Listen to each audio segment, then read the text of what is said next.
Welcome to a fireside reading of Moby Dick by Herman Melville.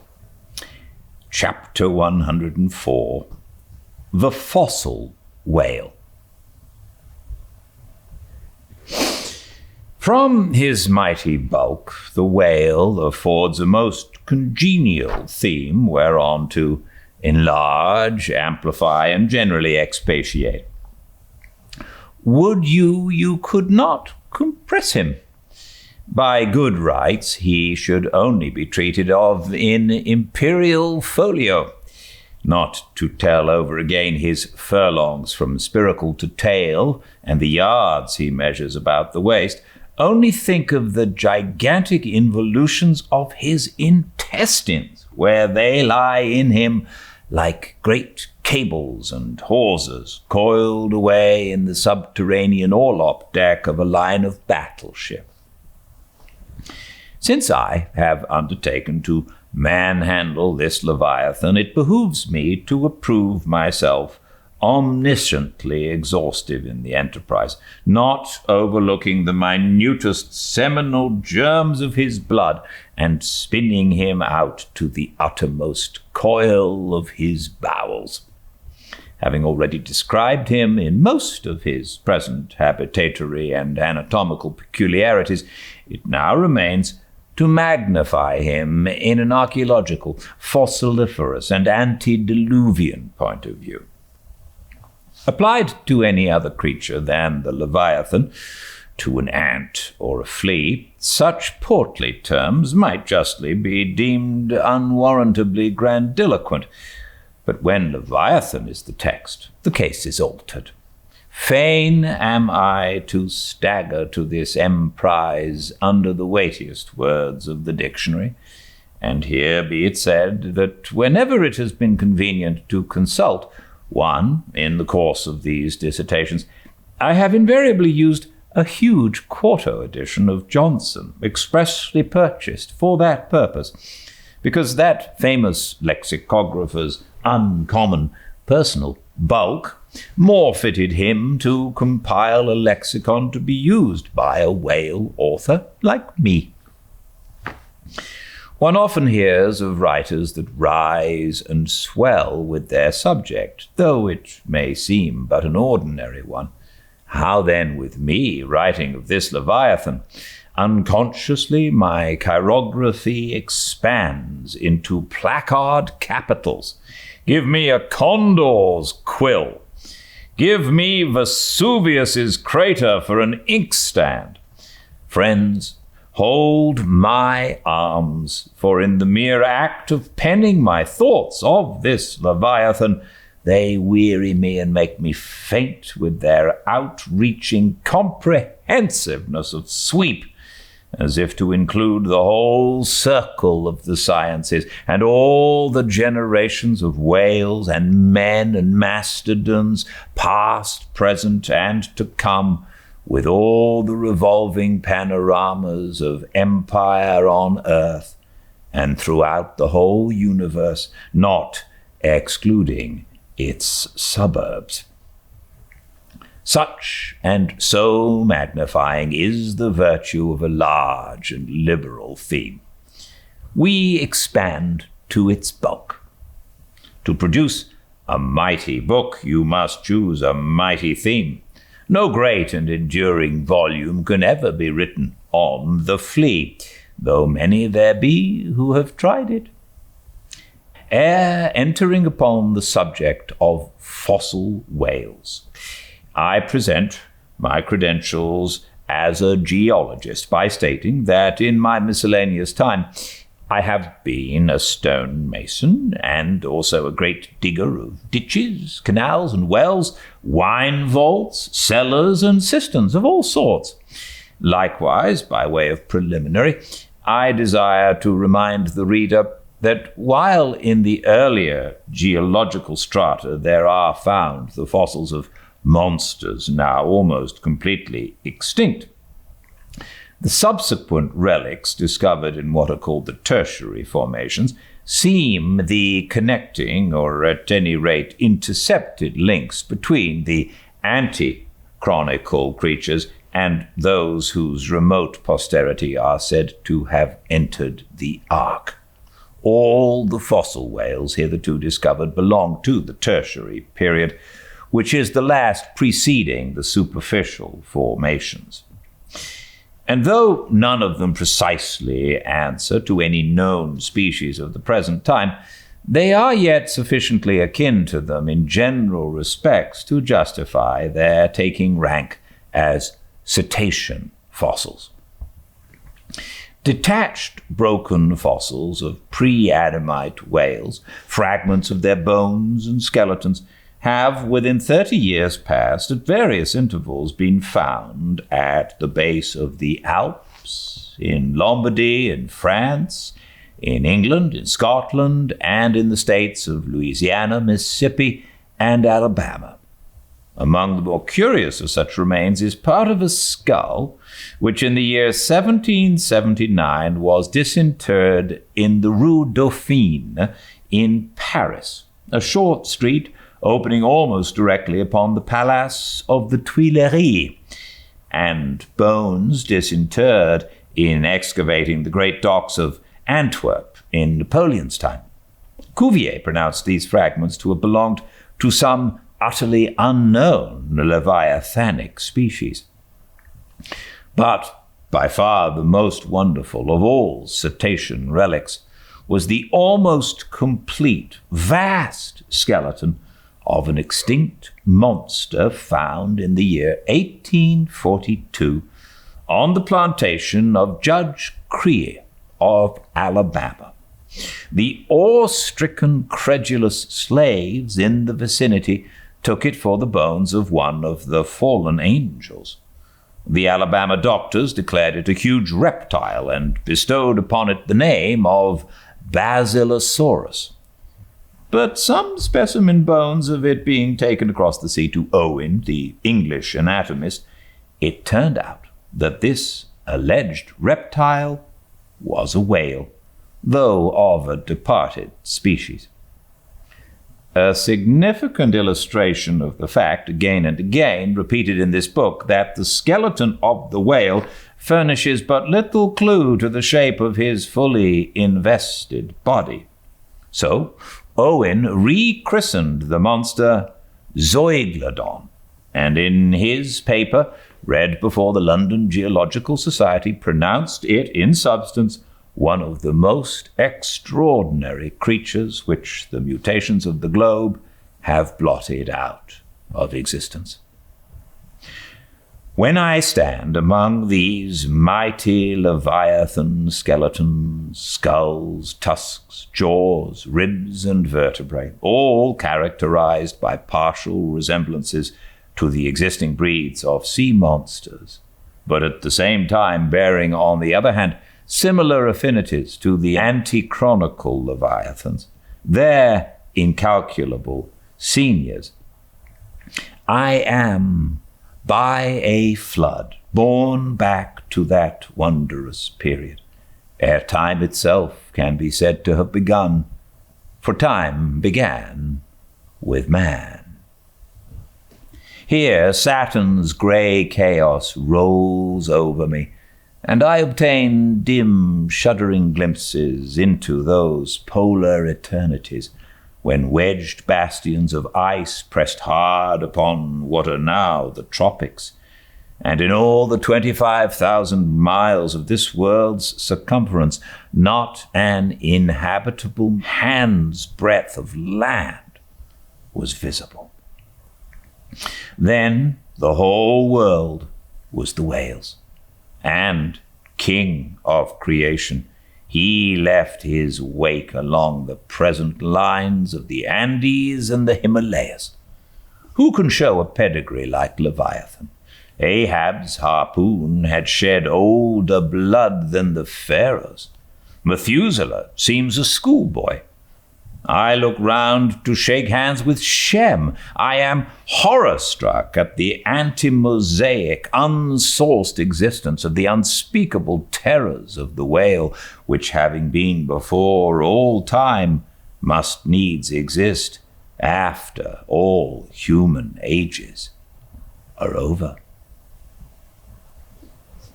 Not alone has this Leviathan left his pre-Adamite traces in the stereotype plates of nature, and in limestone and marl bequeathed his ancient bust, but upon Egyptian tablets, whose antiquity seems to claim for them an almost fossiliferous character, we find the unmistakable print of his fin. In an apartment of the great temple of Dendera, some 50 years ago, there was discovered upon the granite ceiling a sculptured and painted planisphere, abounding in centaurs, griffins, and dolphins, similar to the grotesque figures on the celestial globe of the moderns. Gliding among them, old Leviathan swam as of yore, was there swimming in that planisphere centuries before Solomon was cradled. Nor must there be omitted another strange attestation of the antiquity of the whale in his own osseous post-diluvian reality, as set down by the venerable John Lee, the old Barbary traveller. Not far from the seaside they have a temple, the rafters and beams of which are made of whale bones. For whales of a monstrous size are oftentimes cast up dead upon that shore. The common people imagine that by a secret power bestowed by God upon the temple, no whale can pass it without immediate death. But the truth of the matter is that on either side of the temple there are rocks that shoot 2 miles into the sea and wound the whales when they light upon them. They keep a whale's rib of an incredible length for a miracle which, lying upon the ground with its convex part uppermost, makes an arch, the head of which cannot be reached by a man upon a camel's back. This rib, says John Leo, is said to have lain there 100 years before I saw it. Their historians affirm that a prophet who prophesied of Muhammad came from the temple, and some do not stand to assert that the prophet Jonas was cast forth by the whale at the base of the temple. In this Afric temple of the whale I leave you, reader, and if you be a Nantucketer and a whaleman, you will silently worship there. Chapter 105. Does the whale's magnitude diminish? Will he perish? Inasmuch, then, as this Leviathan comes floundering down upon us from the headwaters of the eternities, it may be fitly inquired whether in the long course of his generations he has not degenerated from the original bulk of his sires. But upon investigation, we find that not only are the whales of the present day superior in magnitude to those whose fossil remains are found in the tertiary system, embracing a distinct geological period prior to man, but of the whales found in that tertiary system, those belonging to its latter formations exceed in size those of its earlier ones. Of all the pre-Adamite whales yet exhumed, by far the largest is the Alabama one mentioned in the last chapter, and that was less than 70 feet in length in the skeleton, whereas we have already seen that the tape measure gives 72 feet for the skeleton of a large-sized modern whale. And I have heard on whaleman's authority that sperm whales have been captured near 100 feet long at the time of capture. But may it not be that while the whales of the present hour are an advance in magnitude upon those of all previous geological periods, may it not be that since Adam's time they have degenerated? Assuredly, we must conclude so if we are to credit the accounts of such gentlemen as Pliny and the ancient naturalists generally, for Pliny tells us of whales that embraced acres of living bulk, and Aldrovandus of others which measured 800 feet in length, rope walks and Thames tunnels of whales. And even in the days of Banks and Solander, Cook's naturalists, we find a Danish member of the Academy of Sciences setting down certain Iceland whales, Rhedansiska or wrinkled bellies, at 120 yards, that is 360 feet. And Lacepede, the French naturalist, in his elaborate history of whales in the very beginning of his work, page 3, sets down the right whale at 100 meters, 328 feet. And this work was published so late as A.D. 1825. But will any whaleman believe these stories? No. The whale of today is as big as his ancestors in Pliny's time. And if ever I go where Pliny is, I, a whaleman, more than he was, will make bold to tell him so.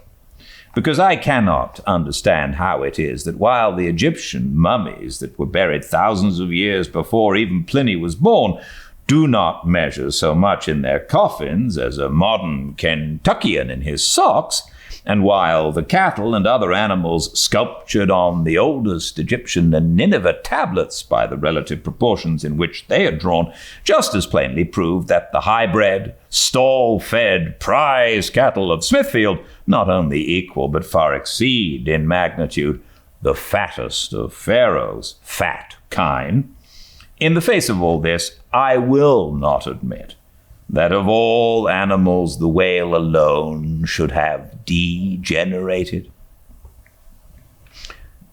But still another inquiry remains, one often agitated by the more recondite Nantucketus.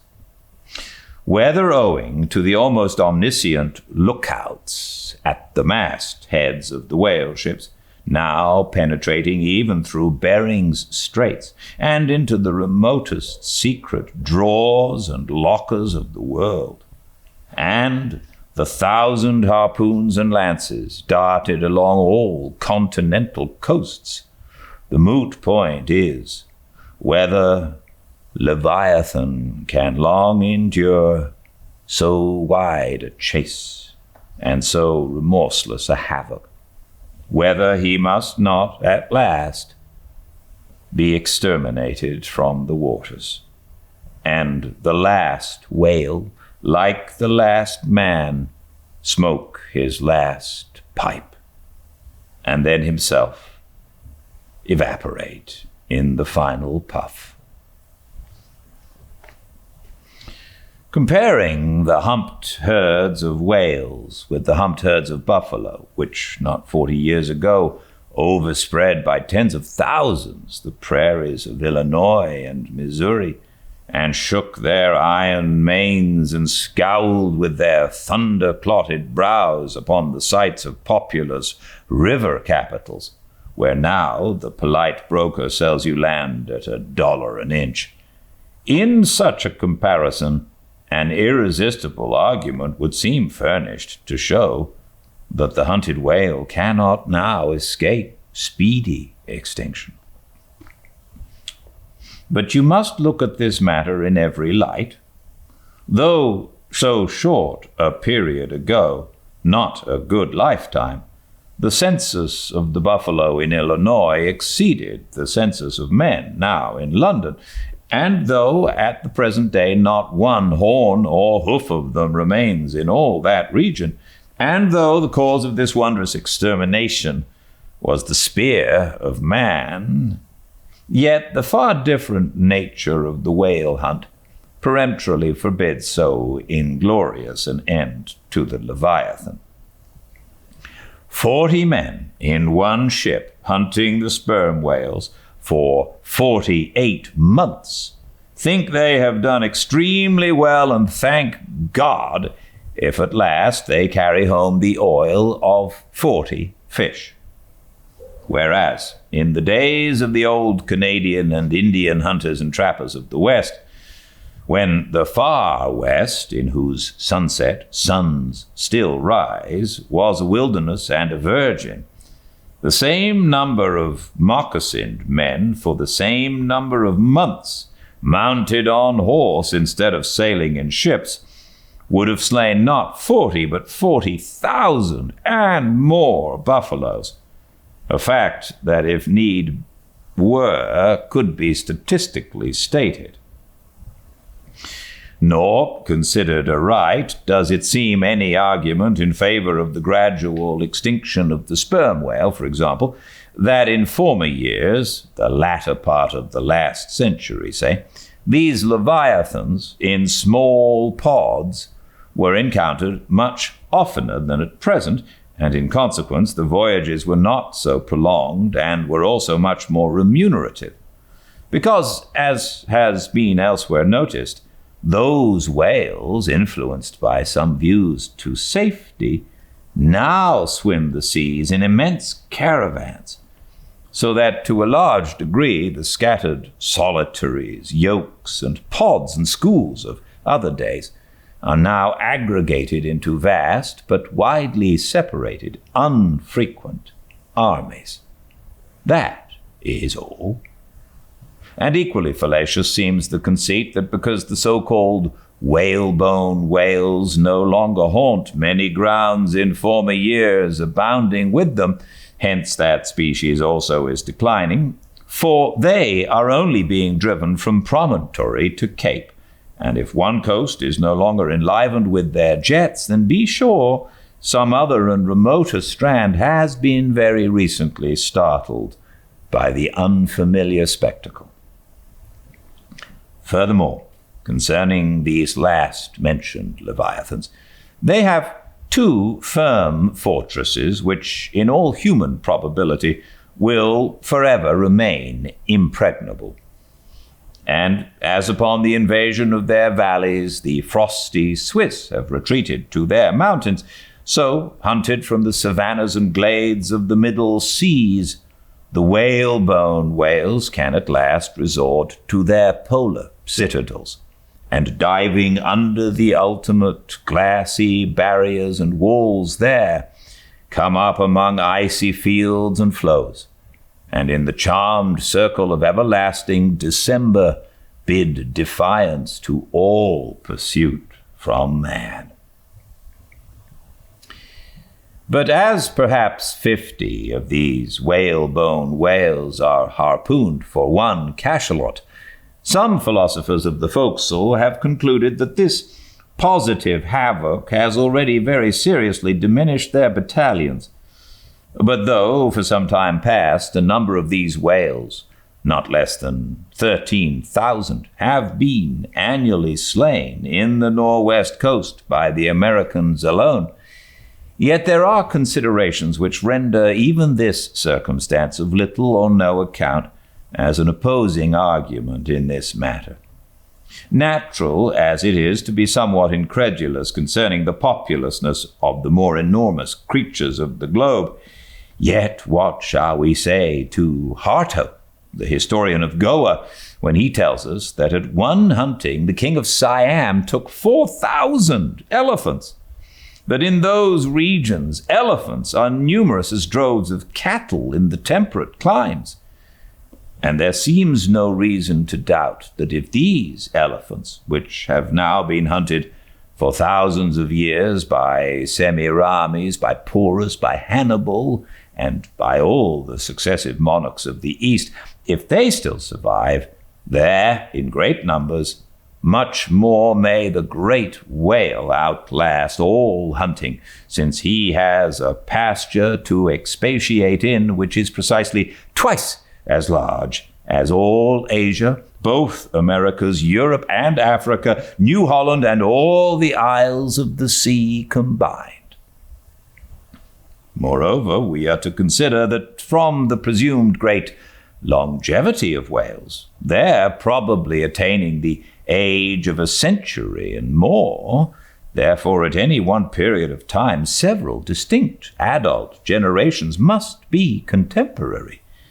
And what that is, we may soon gain some idea of by imagining all the graveyards, cemeteries, and family vaults of creation yielding up the live bodies of all the men, women, and children who were alive 75 years ago, and adding this countless host to the present human population of the globe.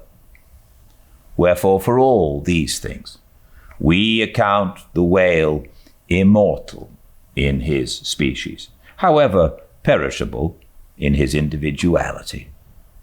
He swam the seas before the continents broke water.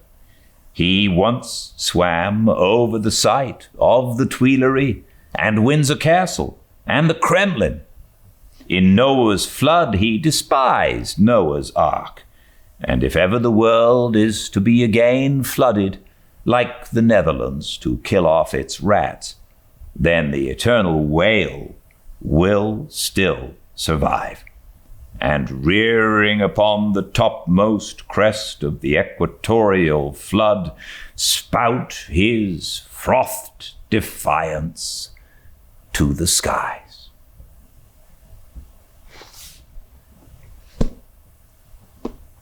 I certainly hope so. So much of this book we've learned from.